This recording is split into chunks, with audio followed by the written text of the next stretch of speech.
রাসূল আকরাম সাল্লাল্লাহু আলাইহি সাল্লাম মিম্বর বানানোর আগে একটা গাছ অথবা একটা খেজুরের আপনার কাণ্ডের মধ্যে দাঁড়ায় রাসূল সাল্লাল্লাহু আলাইহি সাল্লাম খুতবা দিতেন।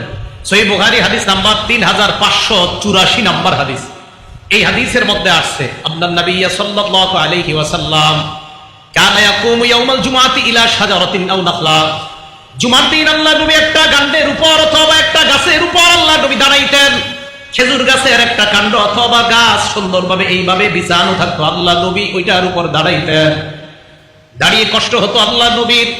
ফাকালাত ইমরাতুম মিনাল আনসার, এক আনসারী নারী বললেন অথবা রাজুলুন, এক পুরুষ আল্লাহ নবীকে বললেন, আলা নাজআলু লাকা মিম্বারান ইয়া রাসূলুল্লাহ, হুজুর আপনার জন্য একটা মিম্বর বানায় দেই, ওই মিম্বরে দাঁড়িয়ে আপনি ভাষণ দিবেন। নবীজি বললেন, ইনশিতুম, যদি তোমাদের মন চায় মিম্বর বানাইতে পারো। আনসারী নারী মিম্বর বানিয়ে আল্লাহ নবীর জন্য হাদিয়া পাঠাইলেন। হাদিয়া পাঠানোর পর মিম্বরটা যখন স্থাপন করা হয়, আল্লাহ নবী মিম্বরের উপর দাঁড়াইলেন, দাঁড়িয়ে ভাষণ দেওয়া শুরু করলেন। ফাসাহাতিন নাখলা, ওই যে খেজুর গাছের কাণ্ড অথবা গাছের উপর দাঁড়িয়ে ভাষণ দিতেন, ভর করে ভাষণ দিতেন, ওটা পাশেই ছিল পড়া। ফাসাহাত, ফাসাহাত, হাদিসের বর্ণনা ফাসাহাত কাসিয়াহিস সাবী, বাচ্চা যেমন হাউমাউ করে কান্না করা শুরু করে দেয়, ওই গাছের কাণ্ডটা অথবা গাছের টুকরাটা বাচ্চার মতো চিৎকার করে কান্না করা শুরু করে দেয়। ফানাজাল রাসূলুল্লাহ, নবী মিম্বর থেকে নামলেন, নামার পর ফাযাম্মা, এটাকে এইভাবে নবী ধরলেন, সান্ত্বনা দিলেন। তাইন্নু, তাইন্নু এরপর আসছে তাইন্নু কাদিনিস সাবী, কান্না আরো বাড়ছে। এটা যখন এমনি ধরছে, এটার কান্না আরো বাড়ছে। রাসূল আকরাম সাল্লাল্লাহু আলাইহি সাল্লাম যে একজন শ্রেষ্ঠ নবী, এবং উনি যে শ্রেষ্ঠ নবী বিভিন্ন প্রমাণের মাধ্যমে এটা প্রমাণিত।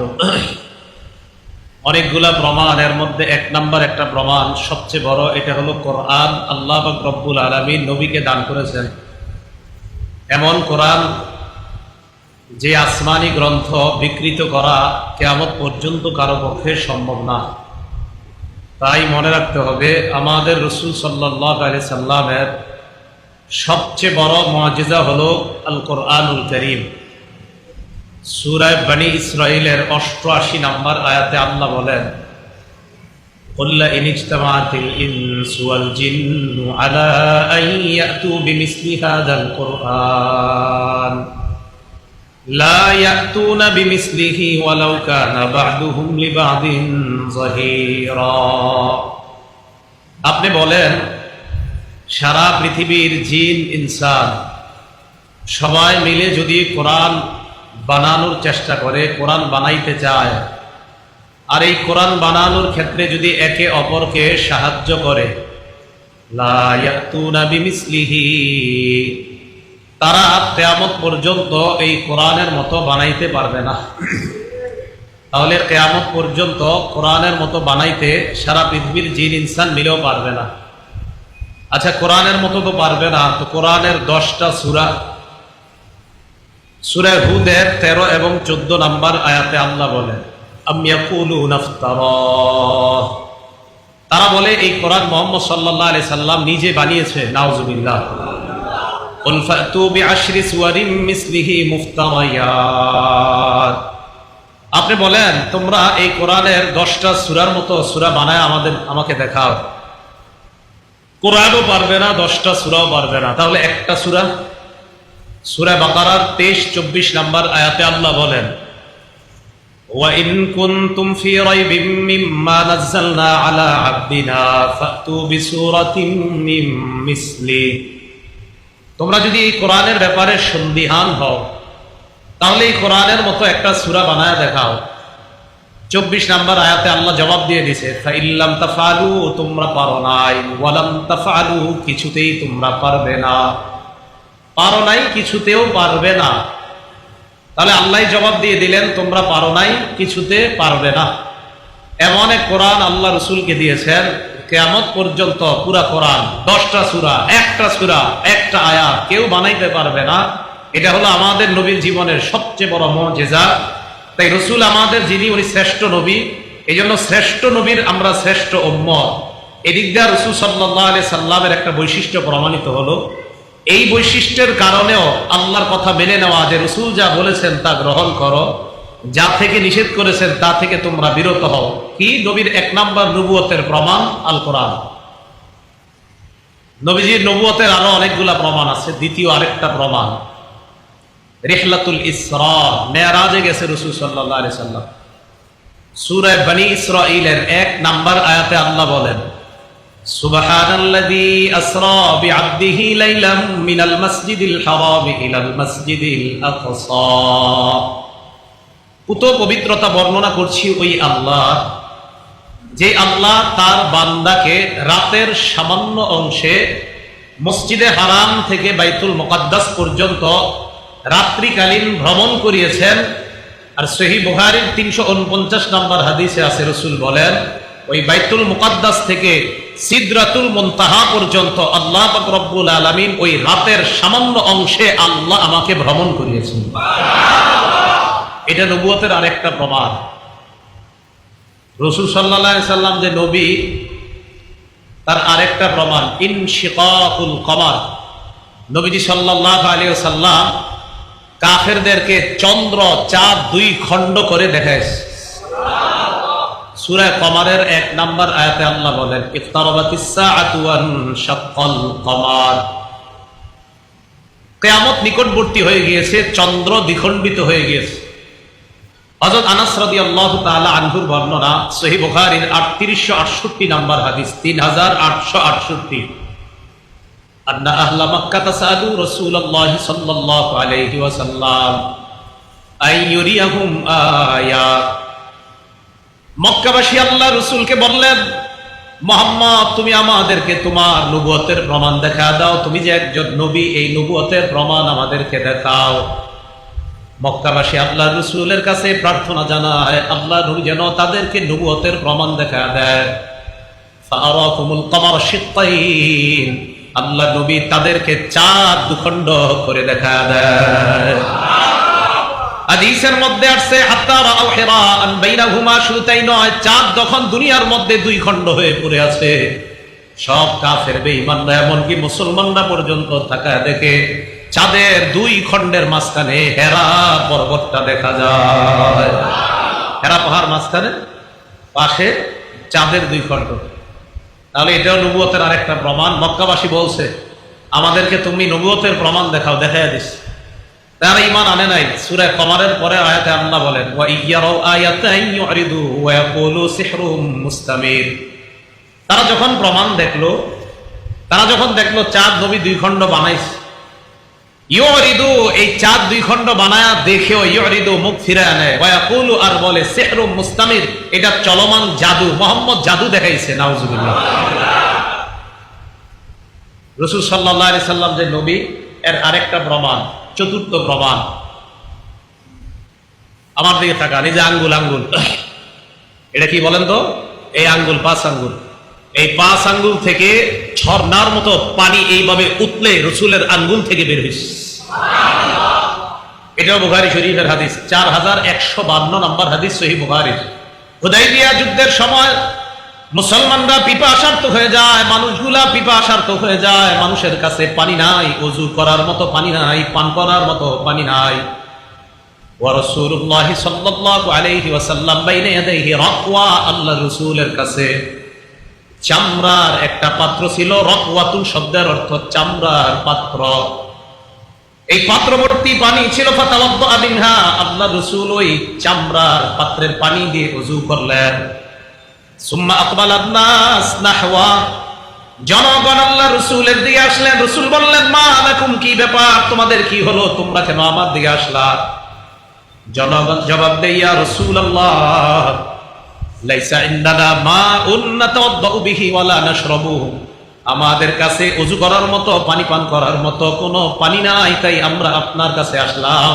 ইল্লা মা ফি রাকওয়াতি, আপনার এই চামড়ার পাত্রে যেই পানি আছে, এই পানি ছাড়া আমাদের কাছে এই কাফেলার মধ্যে সামান্য কোনো পানি নাই। এবার দেখেন কি করছে।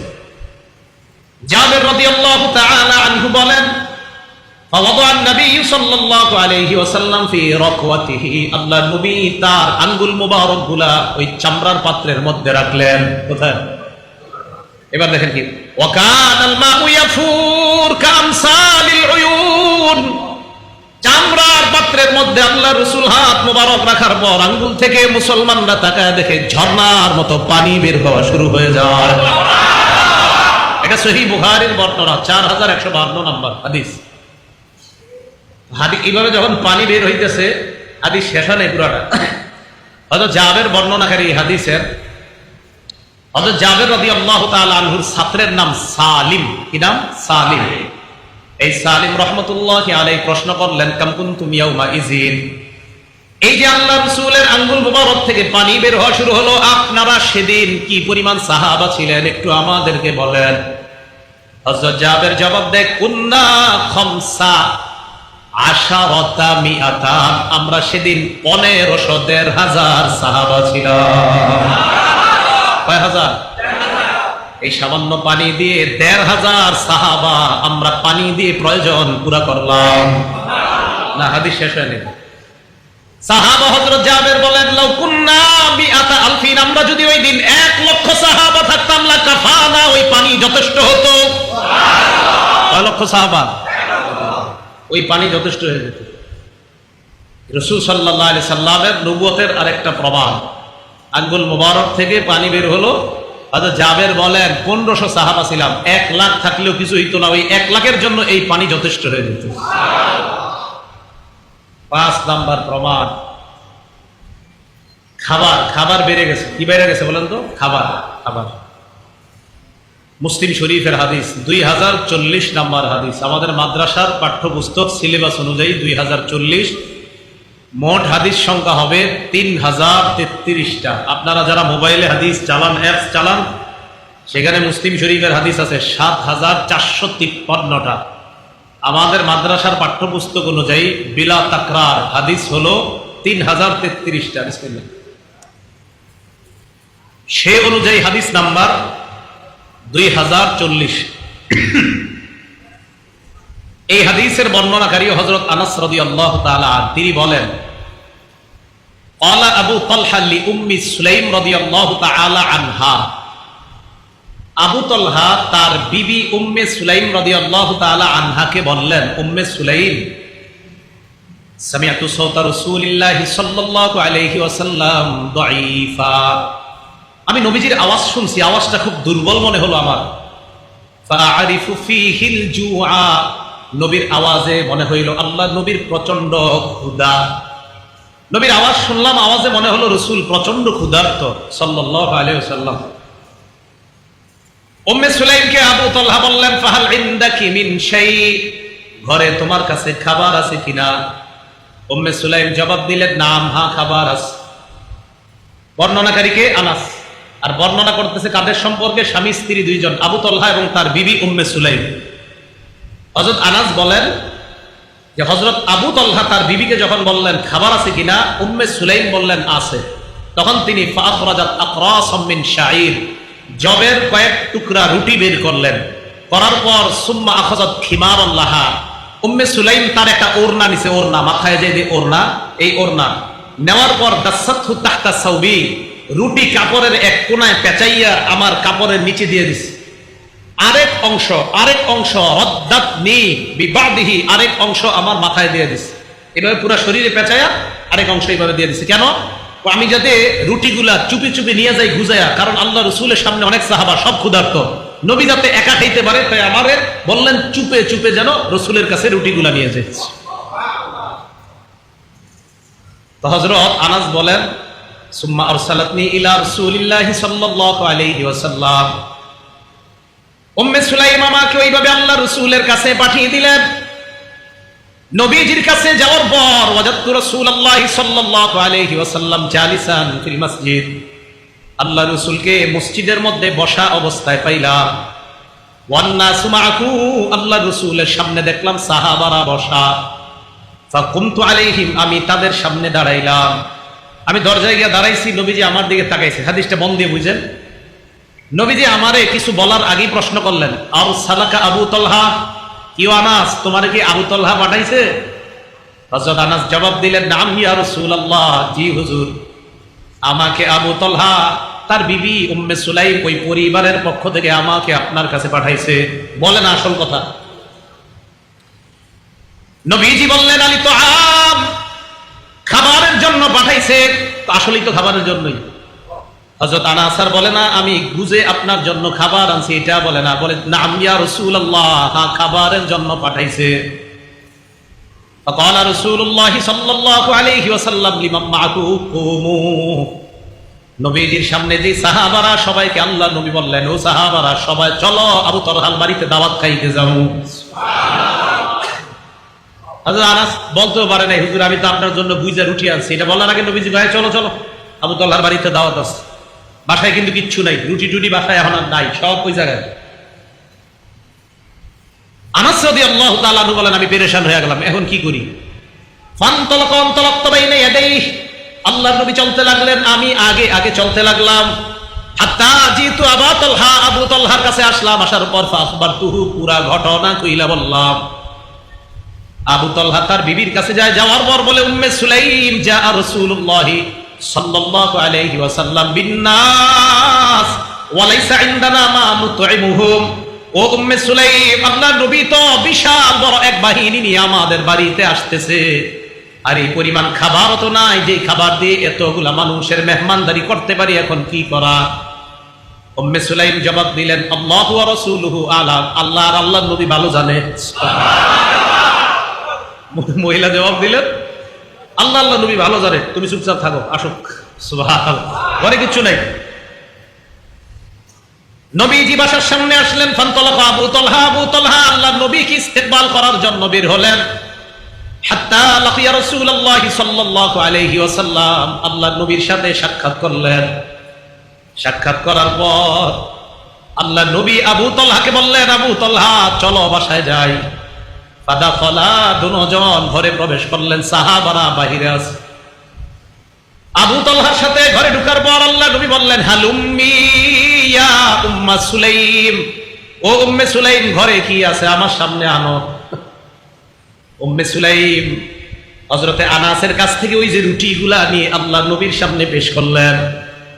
নবীজি রুটিগুলা দেখা আল্লাহ নবী বললেন আমার রাসূলুল্লাহ সাল্লাল্লাহু আলাইহি ওয়াসাল্লাম লুফাত, আল্লাহ নবী বললেন রুটিগুলা যেন টুকরা টুকরা করা হয়। উম্মে সুলাইম রুটিগুলা টুকরা টুকরা করার পর নবীজির সামনে উক্কাতান লাহা, বাসা থেকে ঘি দিছে। ঘি কি আছে বলেন তো? ঘি। নবীজির বললেন হুজুর তরকারি নাই ঘরে, ঘি আছে। ঘি আর রুটি খাইতে কেমন লাগে আল্লাহ ভালো জানে। বাকি নবীজি যে ঘি আর রুটি খাইছে, নিশ্চিত ওই ঘি আর রুটি অনেক মজা ছিল। রাসূল আকরাম সাল্লাল্লাহু আলাইহি সাল্লাম ঘি আর রুটি যখন দেখলেন, দেখার পর হযরত আনাস বলেন সুম্মা ক্বালা মা শা আল্লাহু আইয়াকুলা, ওই নবীজি কি জানি বলছে, জানি না, আল্লাহ জানে কি জানি বলছে। নবীজি মুখে কিছু একটা বলছে, কি বলছে আল্লাহ জানে। এবার আল্লাহ নবী বললেন ইযান লি আশারা আনাস, বাহির থেকে যাও আমার 10 জন সাহাবাকে ঘরে আসতে বলো। হযরতে আনাস বলেন 10 জন সাহাবা ঘরে আল্লাহ মানার পর নবীজি বললেন তাদেরকে বলো রুটি খাইতে আর ঘি খাইতে। তারা রুটি খায় আর ঘি খায়। 10 জন পরিতৃপ্ত হয়, বাহিরে যায়। আল্লাহ নবী কয় ইযান লি আশারা, আরো 10 জনকে আসতে বলো।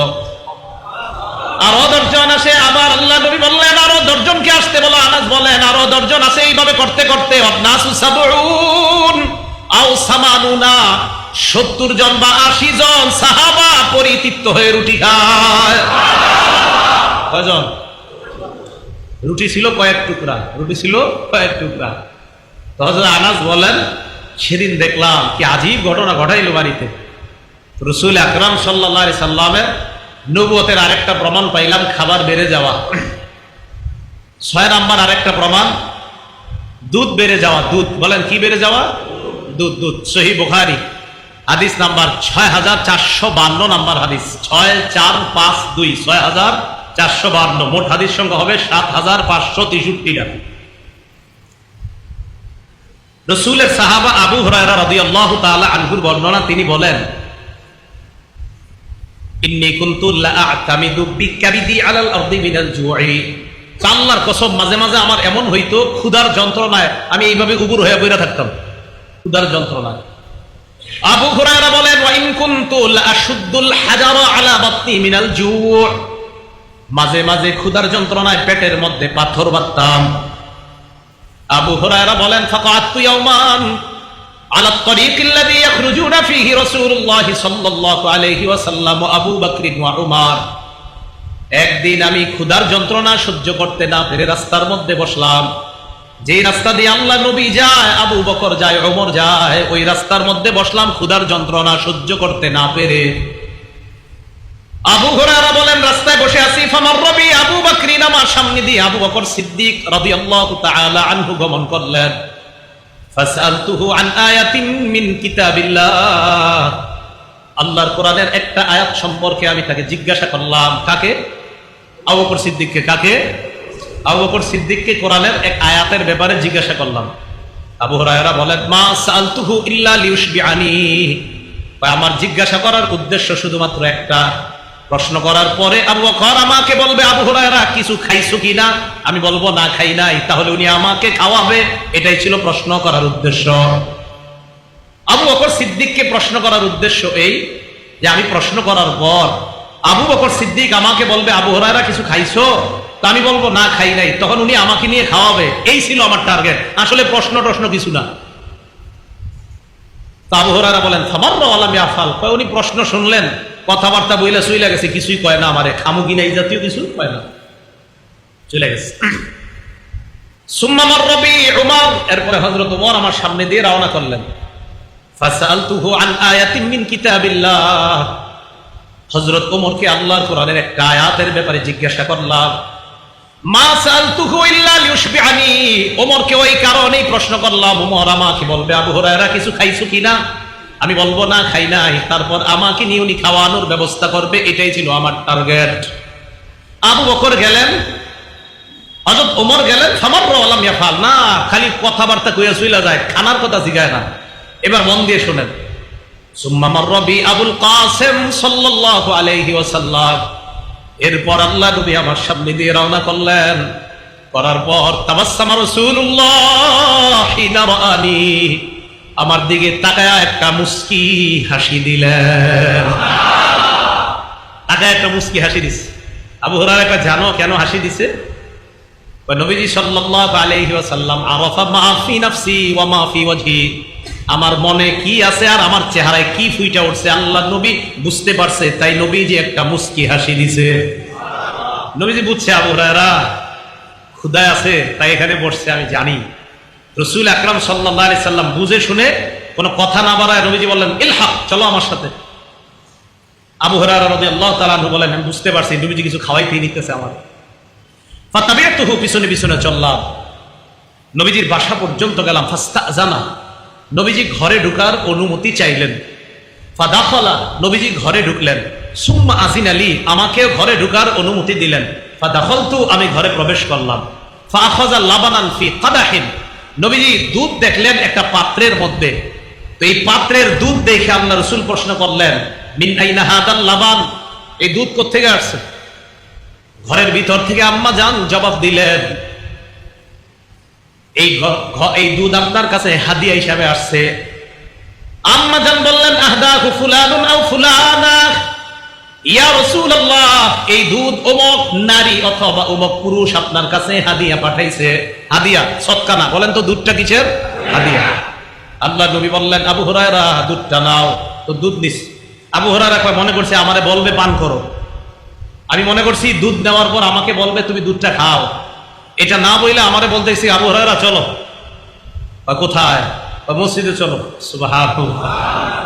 আবু হুরায়রা রাদিয়াল্লাহু তাআলা আনহু বলেন মসজিদে গেলাম, অথবা মসজিদের পাশে এক জায়গায় বা নবীজির বাসার সামনেই নবীজি আমাকে বললেন আবু হুরায়রা ইযহাব ইলা আহলি সুফফা ফাদউহুম লি, আহলে সুফফা আমার ছাত্র আরো যারা আছে তোমার সাথী ভাই সবগুলারে আমার কাছে দাওয়াত দিয়ে নিয়ে আসো।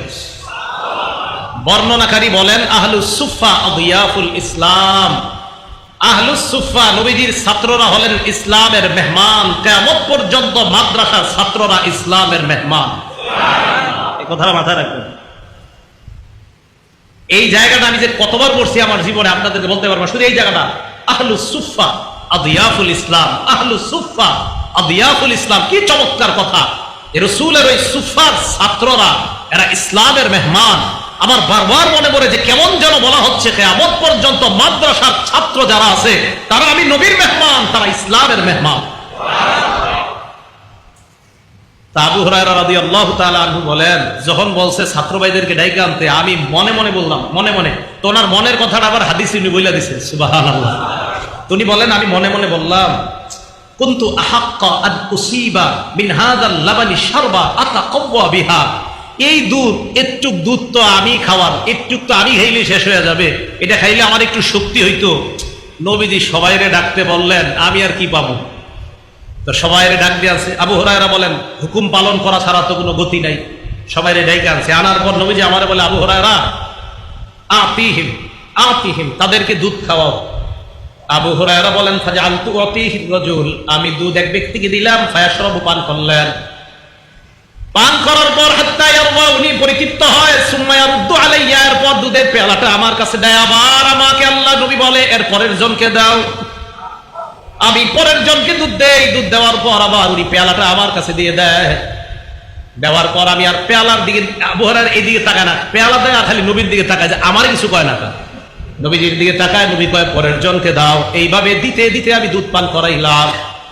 ক্লাসের ছাত্র যারা, আল্লাহ রসুলের সবাইকে এক পেয়ালা দুধ পান করাইলাম।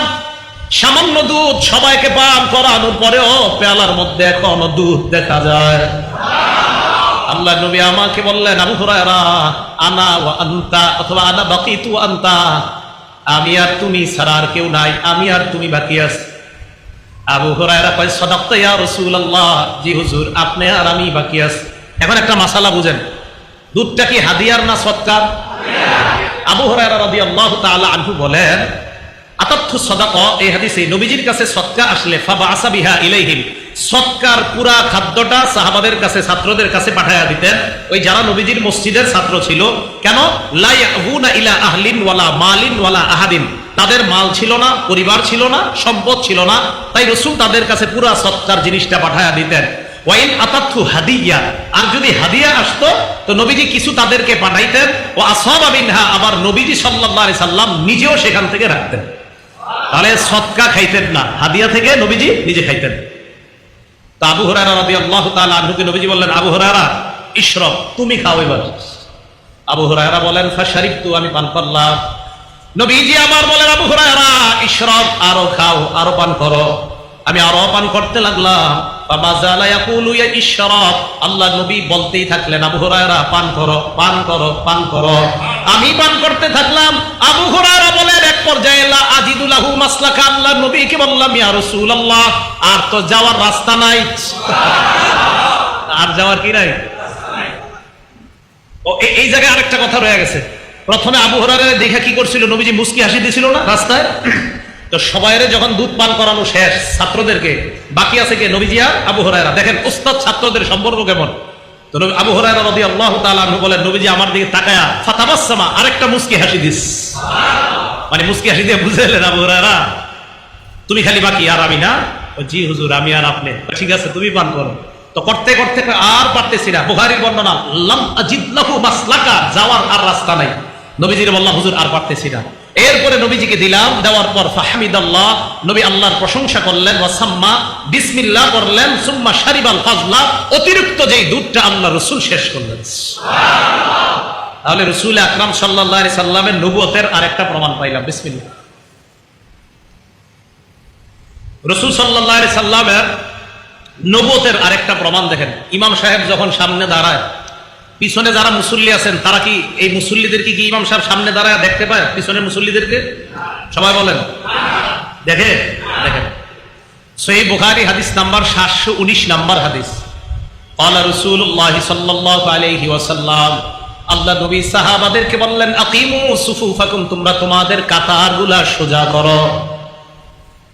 ওয়া তারাসু, এবং তোমরা মিলে মিলে দাঁড়াও, কাতার সোজা করো, মিলে মিলে তোমরা দাঁড়াও। নবীজি বলেন, শোনো, তোমরা কাতার সোজা করলা কিনা, মিলে দাঁড়াইলা কিনা? আমি কিন্তু তোমাদেরকে দেখি, ইন্নী লারাকুম মিন ওয়ারাই, আমি আমার পিছন থেকেও তোমাদেরকে দেখতে পাই। পিছন থেকে তোমাদেরকে।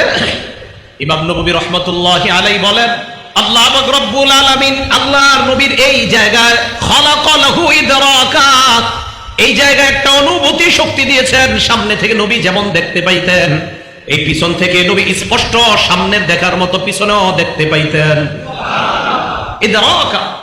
এটা আল্লাহ রসুলের আলাদা বৈশিষ্ট্য। তাহলে উনি শ্রেষ্ঠ নবী, আরেকটা প্রমাণ পাইলাম, উনি নবী সাল্লাল্লাহু আলাইহি ওয়াসাল্লাম। সহিহ বুখারীর আরেকটা বর্ণনা 741 নম্বর হাদিস, রাসূল সাল্লাল্লাহু আলাইহি ওয়াসাল্লাম সাহাবাদেরকে বলেন, ও সাহাবাদের দল, হাল তারাউনা কিবলাতি হাকুনা, তোমরা কি মনে করো আমি যখন সামনে দাঁড়াই সামনে আমার কিবলা? সাহাবারা বলেন, হ্যাঁ হুজুর, সামনেই তো আপনার কিবলা। আল্লাহ নবী কয়, হ্যাঁ সামনে আমার কিবলা। এটা সত্যি কথা, তবে শোনো তোমরা, ওয়াল্লাহি মা ইয়াখফা আলাইয়া খুশুউকুম ওয়ালা রুকুউকুম, তোমাদের রুকু সেজদা একটাও আমার কাছে গোপন থাকে না। সামনে যদিও আমার কিবলা, রুকু সেজদা কিভাবে করো আমি পিছন থেকে দেখতে পাই। শয়তানি করবা না, দুষ্টামি করবা না, আমি সব দেখি। মা ইয়াখফা আলাইয়া খুশুউকুম ওয়ালা রুকুউকুম, তোমাদের রুকু সেজদা আমার কাছে গোপন থাকে না। লারাকুম মিন যহরি, আমি পিছন থেকে তোমাদেরকে স্পষ্ট দেখতে পাই যেমন সামনে থেকে আমি দেখতে পাই। এই আরেকটা প্রমাণ পাইলাম নবুয়তের। এগুলো 7 নাম্বার প্রমাণের 2টা উদাহরণ গেল। প্রমাণ নাম্বার 8, রাসূল আকরাম সাল্লাল্লাহু আলাইহি সাল্লাম মিম্বর বানানোর আগে একটা গাছ অথবা একটা খেজুরের আপনার কাণ্ডের মধ্যে দাঁড়ায় রাসূল সাল্লাল্লাহু আলাইহি সাল্লাম খুতবা দিতেন। সহিহ বুখারী হাদিস নাম্বার 3584 নাম্বার হাদিস। এই হাদিসের মধ্যে আসছে, আন্নান নবী সাল্লাল্লাহু আলাইহি ওয়াসাল্লাম কানা ইয়াকুমু ইয়াউমাল জুমআতি ইলা শাজারাতিন আও নাখলা, জুমার দিন আল্লাহ নবী একটা কাণ্ডের উপর অথবা একটা গাছের উপর আল্লাহ নবী দাঁড়াইতেন।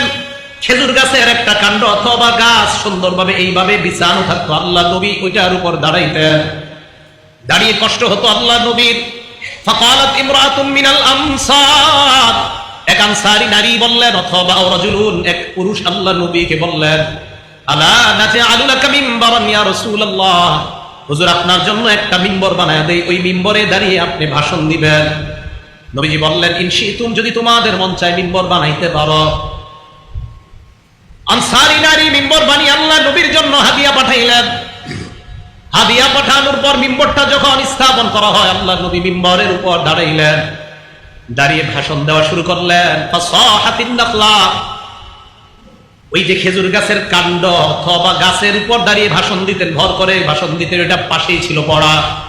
ফাসাহাত, ফাসাহাত, হাদিসের বর্ণনা, ফাসাহাত কাসিয়াইস সাবি, বাচ্চা যেমন হাউমাউ করে কান্না করা শুরু করে দেয়, ওই গাছের কাণ্ডটা অথবা গাছের টুকরাটা বাচ্চার মতো চিৎকার করে কান্না করা শুরু করে দেয়। ফানাজাল রাসূলুল্লাহ, নবী মিম্বর থেকে নামলেন, নামার পর ফাযাম্মা, এটাকে এইভাবে নবী ধরলেন, সান্ত্বনা দিলেন।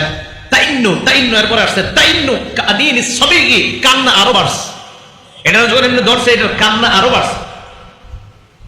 কান্না বাড়ার পর রাসূল আকরাম সাল্লাল্লাহু আলাইহি ওয়াসাল্লাম সান্ত্বনা দিতে থাকলেন।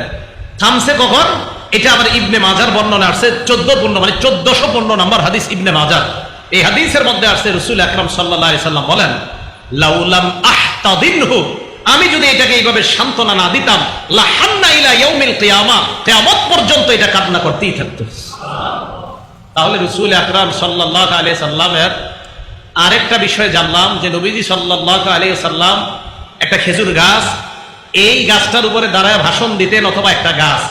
নবীজি সাল্লাল্লাহু আলাইহি সাল্লামের বিয়োগ ব্যথা এটা কাঁদতেন। হাদিসের বর্ণনাকারী বলে, জানো কেন কান্না করতো?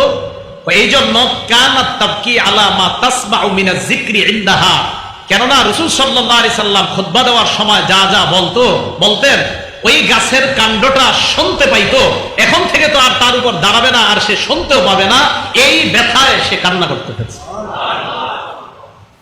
তো নবীজি সাল্লাল্লাহু আলাইহি সাল্লামের নবুয়তের অনেক প্রমাণ দেওয়া যায় এইভাবে, অসংখ্য অগণিত প্রমাণ আছে। শুধু এতটুকু প্রমাণ আমরা জানলাম যে আল্লাহ রাসূল সাল্লাল্লাহু আলাইহি সাল্লাম যে নবী এবং শ্রেষ্ঠ নবী, অসংখ্য প্রমাণ আমরা জানলাম। এই জন্য এই নবীজি সাল্লাল্লাহু আলাইহি সাল্লাম আমাদেরকে যা বলবে তা গ্রহণ করা, যা থেকে নিষেধ করা তা বর্জন করার হুকুম দিছে আল্লাহ। এই কথা আপনাদেরকে কেন বলতেছি? আমাদের সমাজে বর্তমান যুগে, আগে তো ছিল আপনার শুধুমাত্র ধোঁকা দিত বিভিন্নভাবে, এখন নতুন ধোঁকা শুরু হয়েছে। এই ধোঁকাটার নাম হলো, এক দল বের হয়েছে, তারা বলে যে শুধু কোরআন মানলেই চলবে, হাদিসের আর প্রয়োজন নাই, সুন্নতের প্রয়োজন নাই। কি মানলে চলবে বলেন তো? কোরআন। এজন্য আমাদের নবীর নবুয়তটা প্রমাণ করলাম দীর্ঘ সময়। কেন? যে কোরআনও লাগবে হাদিসও লাগবে। বলেন কোরআনও লাগবে হাদিসও লাগবে। ইবনে মাজাহ 11 নম্বর হাদিস। এই হাদিসের মধ্যে আসছে রাসূল আকরাম সাল্লাল্লাহু আলাইহি সাল্লামের সাহাবা হযরত জাবেরের বর্ণনা, কুন্না ইনদা নবী সাল্লাল্লাহু আলাইহি ওয়াসাল্লাম, আমরা আল্লাহর নবীর কাছে আছি, আমরা আল্লাহর নবীর কাছে ছিলাম। ফাখাত্তা রাসূলুল্লাহ সাল্লাল্লাহু আলাইহি ওয়াসাল্লাম, খাত্তা আল্লাহর নবী এইভাবে লম্বা একটা দাগ দিলেন। সুম্মা খাত্তা খাত্তাইনি আন ইয়ামিনি, বামে দুইটা দাগ দিলেন, ডানে দুইটা দাগ দিলেন। সুম্মা খাত্তা খাত্তাইনি আন শিমালি, বামে দুইটা দাগ দিলেন। দুদিকে দুইটা দাগ দেওয়ার পর আল্লাহ নবী সাহাবাদের দিকে তাকায় বললেন, হাযা সাবিলুল্লাহি মুস্তাকিমা, এটাই হলো আল্লাহর সোজা রাস্তা। এটা কি রাস্তা? মাঝের রাস্তাটার উপর ওয়াদা ইয়াদাহু ফিল খাত্তিল আওসাত, মাঝের রাস্তাটার উপর আল্লাহ নবীর হাত মুবারক রাখলেন। রাখার পর বললেন, হাযা সাবিলুল্লাহি মুস্তাকিমা, এটাই হলো আল্লাহর সোজা রাস্তা। ডানে রাস্তা বামে রাস্তাগুলা রাসূল বললেন এইগুলা হলো শয়তানের রাস্তা। সোজা রাস্তায় আল্লাহ ডাকে, আমি ডাকি। বলেন সোজা রাস্তায় আল্লাহ ডাকে, তার নবী ডাকে। সোজা রাস্তায় আল্লাহ ডাকে, তার নবী ডাকে। আশেপাশের বাঁকা রাস্তাগুলায় শয়তান ডাকে। কে ডাকে? জোরে বলেন, কে ডাকে? এবার মন দিয়ে বুঝেন, তাহলে শয়তান ডাকে। এবার পরের হাদিসটা শোনেন। তাহলে সোজা রাস্তা, বলেন কোরআন সুন্নাহর রাস্তা হলো সোজা রাস্তা। সবাই বলেন, এই বাংলাটাই বলবেন। বলেন কোরআন সুন্নাহর রাস্তা সোজা রাস্তা। এখন সুন্নাহ কাকে বলে? মন দিয়ে বুঝবেন। কোরআন সুন্নাহর রাস্তা তো সোজা রাস্তা। সুন্নাহ কারে বলে? ইবনে মাজার 42 নম্বর হাদিস। ক্বালা রাসূলুল্লাহ সাল্লাল্লাহু আলাইহি ওয়াসাল্লাম, আল্লাহ নবী বলেন, আলাইকুম বিসুন্নতি ওয়া সুন্নাতিল খুলাফাইর রাশিদিনাল মাহদিয়িন। নবীজি বলেন, তোমরা আমার সুন্নাত, আমার খেলাফতপ্রাপ্ত সাহাবা, খোলাফায়ে রাশিদিন সাহাবা, যারা আমার খলিফা হবে সাহাবা, এই সাহাবাদের সুন্নাত তোমরা আঁকড়ে ধরো। আদ্দু আলাইহা বিন নওয়াজিজ, তোমরা যে দাঁত দিয়ে হাড্ডি খাও, মজবুত দাঁত দিয়ে তোমরা হাড্ডি চাবাও, এইভাবে মজবুত ভাবে তোমরা আমার সুন্নাহ আর সাহাবাদের সুন্নাহ আঁকড়ে ধরবা। তাহলে সোজা রাস্তা কোরআন সুন্নাহর রাস্তা। সুন্নাহ কোনটা? নবী এবং সাহাবা, তাদের যে সুন্নাত, এটা হলো সুন্নাহ। হুজুর এটা কি একটু বুঝায় দেন তো? এটা হলো এই জুমার দিন আজান হয় কয়টা? বলে না সবাই। জুমার দিন নামাজের আগে আজান হয় কয়টা? দুইটা। এক আজান আল্লাহ রাসূলের সুন্নাত, আর এক আজান সাহাবার সুন্নাত। বলেন এক আজান কার সুন্নাত? আরেক আজান কার সুন্নাত? সাহাবার। এক আজান নবীর সুন্নাত, এটা তো আমরা জানি। আরেক আজান সাহাবার সুন্নাত। হযরত উসমান গনি রাদিয়াল্লাহু তাআলা আনহুর সুন্নাত। প্রশ্ন হলো, হযরত উসমান গনির সুন্নাত মানা যাবে? দলিল আছে? হ্যাঁ আছে। ইবনে মাজার 42 নম্বর হাদিসে নবী বলছেন, আমার সুন্নাত আর আমার খোলাফায়ে রাশেদা সাহাবাদের সুন্নাত। বলেন তো হযরত উসমান গনি কি খোলাফায়ে রাশেদার কয় নাম্বার সাহাবা? খোলাফায়ে রাশেদার কয় নাম্বার? 3 নাম্বার। তাহলে এক আজান নবীর সুন্নাত, আরেক আজান 3 নাম্বার খলিফা হযরত ওমরের সুন্নাত, হযরত উসমানের সুন্নাত। আর হযরত উসমানের সুন্নাতও যে মানতে হবে, এর প্রমাণ ইবনে মাজার 42 নাম্বার হাদিস, যে আমার সুন্নাত আঁকড়ে ধরো, এটা হলো জুমার দিনের এক আজান পাইলাম। আমার সাহাবার সুন্নাত আঁকড়ে ধরো, এটা হলো জুমার দিনের দ্বিতীয় আজান পাইলাম। তাহলে আজান একটা নবীর সুন্নতে পাইলাম, আরেকটা হযরত উসমান গনির সুন্নাত। আর উসমান গনির সুন্নাত যে পালন করতে হবে, ইবনে মাজার 42 নাম্বার হাদিস। যারা মোবাইল পকেটে পকেটে রাখেন, আর একটু করে দেখবেন, দেখি ওই জায়গায় আছে কিনা, এটা ওই জায়গায় আছে কিনা। এখন আমাদের মাঝে একদল বাইরে হয়ে গেছে, এরা এমন না, হুজুর আপনি যা বলবেন মানবো না। এটা তো হইল না ভাই। হাদিস বলার পরেও মানতে চায় না। কোরআন সুন্নাহ মানে এত বলি যে ভাই হ্যাঁ আছে, তো সুন্নাহ আছে, হাদিসে আছে। না আপনি কইলেও বলেন, আরে ভাই তাহলে আপনি হাদিস মানেন না? আপনি বললে মানি না, ও মুখে বললে মানি। তাহলে কোরআন হাদিস, কোরআন সুন্নাহ। নবীজি বলছে আমার সুন্নাহ, আমার সুন্নাহ, আমার সুন্নাহ। খেলাফত প্রাপ্ত সাহাবা, খোলাফায়ে রাশিদিন যে সাহাবা, তাদের সুন্নাহ, আমার সুন্নাহ, সাহাবাদের সুন্নাহ আঁকড়ে ধরো। এক আজান নবীর সুন্নাহ, আরেক আজান উসমানের সুন্নাহ। নবীর সুন্নাহ পালন করতে হবে, তা তো স্পষ্ট। উসমানের সুন্নাহ যে পালন করতে হবে, দলিল ইবনে মাজার 42 নম্বর হাদিস। মনে থাকবেনি সবার? তাহলে আমল হবে না ঝগড়া হবে? বলেন আমল করবো না ঝগড়া? তাহলে ঝগড়া করবো না, আমল করবো। এবার আসেন ইবনে মাজার 12 নম্বর হাদিস। যারা বলে শুধু কোরআন মানলেই হবে, সুন্নত লাগবে না, হাদিস লাগবে না, মন দিয়া বলেন কোন কিতাব? ইবনে মাজাহ। সবাই বলেন কোন কিতাব? হাদিস নাম্বার 12। বলেন হাদিস নাম্বার 12। কেউ যদি আপনাদেরকে এই দাওয়াত দিতে আসে, হ্যাঁ আপনারা ফেসবুকে এরকম দাওয়াত পেয়ে গেছেন অনেকে, এবং অনুসারীও হয়ে গেছেন অনেকে, যে হুজুর কোরআন মানলে চলে, হাদিসের দরকার নাই। তো মানে সারা জীবন মনে রাখবেন, বলেন কোন কিতাব? হাদিস নাম্বার 12। ক্বালা রাসূলুল্লাহ সাল্লাল্লাহু আলাইহি ওয়াসাল্লাম, আল্লাহ নবী বলেন, ইউশিকুর রাজুলু মুত্তাকিয়ান আলা আরিকাতি, এমন একটা জামানা আসবে যে জামানায় মানুষ এইভাবে সিংহাসনের মধ্যে ট্যাক লাগায়া বসে থাকবে। বসার পর ইউহাদ্দাসু বিহাদিসিন মিন্নি, তার সামনে আমার হাদিস পেশ করা হবে। কি পেশ করা হবে? হাদিস পেশ করার পর সে বলবে বাইনানা ওয়া বাইনাকুম কিতাবুল্লাহ, আমাদের মাঝে আর তোমাদের মাঝে আল্লাহর কোরআন থাকতে হাদিসের কি প্রয়োজন? নাউজুবিল্লাহ। এভাবে কোরআন দেখা বলবে আমাদের মাঝে আর তোমাদের মাঝে আল্লাহর কোরআন থাকতে হাদিসের কি প্রয়োজন? এবার আপনাকে যুক্তি দিবে ফামা ওয়াজাদনা ফীহি মিন হারামিন হারামনা, কোরআনের যেটা হারাম এই হারাম মানলেই তো হয়। কোরআনের হারামটা হারাম মানলাম, ওয়া মা ওয়াজাদনা ফীহি মিন হালালিন ইস্তাহলালনা, কোরআনের যেটা হালাল ওই হালালকে আমরা হালাল মানলাম। কি বলে? কোরআনের হারামকে হারাম মানলাম, কোরআনের হালালকে হালাল মানলাম। এই জায়গায় মন দিয়ে বুঝেন, বলেন কোরআনে যা হারাম আমরা হারাম মানি কিনা? আচ্ছা, কোরআনে যা হালাল আমরা হালাল মানি কিনা? আল্লাহ রাব্বুল আলামিন বলেন আহাল্লাল্লাহুল বাইআ, আল্লাহ ব্যবসাকে হালাল করেছেন। ওয়া হাররামার রিবা, আল্লাহ সুদকে হারাম করেছেন। এই যে ব্যবসা হালাল মানি না আমরা, সুদ যে হারাম মানি না আমরা। তো এই লোক আপনারে বলবে মিয়া কোরআনের হালাল মানলেই তো হয়, কোরআনের হারাম মানলেই তো হয়, হাদিসের কি দরকার? এবার নবীজি বলেন আলা ওয়া ইন্নামা হাররামা রাসূলুল্লাহ মিসলু মা হাররামাল্লাহ, যারা বলে শুধু কোরআন মানলেই হয় হাদিসের কোনো দরকার নাই, ওই ব্যক্তিদেরকে জানায়া দিবা আমি নবী যেটাকে হারাম করি আমার হারাম করাটা আল্লাহর কোরআনের হারাম করার মতো হারাম হয়ে যায়। কোরআনের হালাল আমি নবীর হালাল, কোরআনের হারাম আমি নবীর হারাম, এটা একরকম। কোরআনের হালাল যেমন মানতে হবে, আমি রাসূল যেটাকে হালাল করেছি এটাও মানতে হবে। কোরআনের হারাম যেমন মানতে হবে, আমি নবী যেটাকে হারাম করেছি এটাও মানতে হবে। কোরআনে বলছে নামাজ পড়ো, কোরআনে বলছে রুকু করো, কোরআনে বলছে সিজদা করো। কোরআনের কোথাও নাই এশার নামাজ ফরজ 4 রাকাত, কোরআনের কোথাও নাই মাগরিব ফরজ 3 রাকাত, কোরআনের কোথাও নাই ফজরের নামাজ ফরজ 2 রাকাত, কোরআনের কোথাও নাই যোহরের নামাজ ফরজ 4 রাকাত, কোরআনের কোথাও নাই আসরের নামাজ ফরজ 4 রাকাত। কোরআনে আছে নামাজ পড়ো, কোরআনে আছে রুকু করো, কোরআনে আছে সিজদা করো, হাদিসে আছে ফজরের নামাজ ফরজ 2 রাকাত, হাদিসে আছে যোহরের নামাজ ফরজ 4 রাকাত, হাদিসে আছে আসরের নামাজ ফরজ 4 রাকাত, হাদিসে আছে মাগরিবের নামাজ ফরজ 3 রাকাত, হাদিসে আছে এশার নামাজ ফরজ 4 রাকাত। যারা বলে শুধু কোরআন মানলেই হবে হাদিসের কোনো দরকার নাই, তারা ছলে বলে কৌশলে মুসলমানদেরকে এই নামাজ থেকে দূরে সরাতে চায়। কারণ আপনারা যখন কোরআনের অনুসারী বানাবে তখন আপনারা বলবে কিও আজকে কি অবস্থা, ফেসবুকে আপনার সাথে কথা বলবে, তখন আপনারা বলবে কি খবর, কোত্থেকে আসলা? তো আপনি বলবেন আমি এশার নামাজ পড়ে আসছি। এই মেয়ে এশার নামাজ পড়ছো যে তুমি কিভাবে পড়ছো? তা আপনি বলবেন 4 রাকাত ফরজ পড়ছি, 2 রাকাত সুন্নত পড়ছি, 3 রাকাত বিতির। তো যিনি আপনাকে গুরু সাহেব আপনাকে বলবে তুমি এশার নামাজ 4 রাকাত এটা কোরআনে পাইছো কোথাও? দেখেন কি করে। তো ওই ব্যক্তি আপনি দেখেন কোরআনের অনুসারী, হাদিস তো মানেন না, পুরা কোরআন ঘাটলে দেখবেন এশার নামাজ যে ফরজ 4 রাকাত নাই। তখন আপনি তো ছাত্র, গুরু সাহেব বুঝাবে এই মেয়ে কোরআনে যেটা নাই, কোরআন আছে নামাজ পড়ো কিন্তু এইভাবে পড়ো এটা তো কোরআনে নাই। তো তুমি একভাবে আল্লাহরে ডাকলেই তো হয়, নামাজ 4 রাকাত এইভাবে পড়তে হবে এটা তো কোরআনে নাই। হ্যাঁ ঠিকই তো বলছেন, এটা তো কোরআনে নাই। বাস্তব কথা কি জানেন? আসাদ গেট মসজিদের সামনে আমি তারাবি নামাজ 11 বছর পড়াইছি, মোহাম্মদপুর আসাদ গেট। এই আসাদ গেট মসজিদের সামনে জোহরের নামাজের পর আমি বের হইয়া টুপি দোকানের সামনে দাঁড়ানো, তো এক ব্যক্তি আরেক ব্যক্তির সাথে কথা বলতেছে। কথা বলতে বলতে হঠাৎ ওই ব্যক্তি তাকে পাল্টা বললো আপনি জোহরের নামাজ পড়ছেন? উনি পাল্টা ওই ব্যক্তিকে বলতেছে জোহরের নামাজ আপনি পড়ছেন? তো উনি বলছে হ্যাঁ ভাই জোহর তো পড়ছি। কয় রাকাত? 4 রাকাত। আমি ওই পাশে দাঁড়ানো, 4 রাকাত যে জোহরের নামাজ এটা কোরআনের কোথায় লেখা আছে? তখন তো বুঝা ফেলছি এই লোক তো বড় রোগে পড়ে গেছে। জোহরের নামাজ যে 4 রাকাত এটা কোথায় আছে এটা বলে ফেলছে।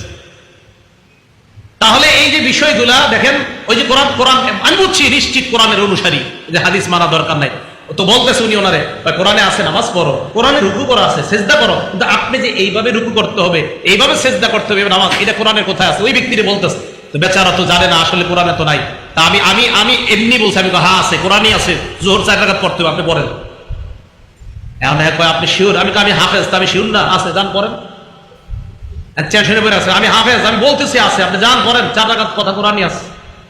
এখন উনি কয় কোথায় আছে? তখন সূরা হাশরের এই আয়াত, আমি যে আয়াত আপনাদের সামনে পড়ছি, ওমা আতাকুমুর রাসূলু ফাখুযু, নবী তোমাদেরকে যা দিয়েছেন তোমরা গ্রহণ করো। নবী বলেছেন জোহরের নামাজ 4 রাকাত, অতএব 4 রাকাত পড়ো। এটা বললাম আমি, নবী যে বলছে জোহর 4 রাকাত পড়েন, আর নবীর কথা মানতে হবে, এটা আল্লাহ বলে দিয়েছে পড়েন। ভাই কথাগুলো কি বুঝছেন সবাই? তাহলে কোরআন সুন্নাহ এইটার না পথের নাম হলো সিরাতে মুস্তাকিম। আশেপাশের যে পথগুলো এগুলো পথভ্রষ্টতার রাস্তা। আবার আসেন আগের কথায়, নবীজি সাল্লাল্লাহু আলাইহি সাল্লামের কথা কেন মানতে হবে? অনেকগুলো প্রমাণ দিয়ে আমরা প্রমাণ করলাম উনি যে শ্রেষ্ঠ নবী, উনি একমাত্র নবী, এবং ওনার কথা কেন মানা লাগবে। এরপরে বললাম কোরআন সুন্নাহ উভয়টা মানতে হবে। শুধু কোরআন মানবেন, শুধু হাদিস মানবেন এমনটা না, কোরআন সুন্নাহর সমন্বয় উভয়টা মানতে হবে। এরপরে আমরা বললাম শুধু কোরআন মানলে কি কি ক্ষতি হতে পারে, যে শুধু কোরআন মানলে মানুষ নামাজ যে পড়বে এই পদ্ধতি শুধু কোরআনে নাই। এই জন্য একটা বাংলা মনে রাখবেন, বলেন কোরআনের বাস্তব ব্যাখ্যার নাম, বলেন হাদিস। বলেন কোরআনের বাস্তব ব্যাখ্যার নাম হাদিস। এই পুরোটা বলেন তো বাংলাটা, মনে থাকবে ইনশাআল্লাহ। আল্লাহ পাক রব্বুল আলামিন আমাদের সকলকে যে কথাগুলো বললাম শুনলাম, এই কথাগুলোর উপর আমরা যেন আমল করে আমাদের নিজেদের জীবনে আমরা কোরআন সুন্নাহ বাস্তবায়ন করে আমরা কবরে যাইতে পারি, আল্লাহ তৌফিক দান করেন।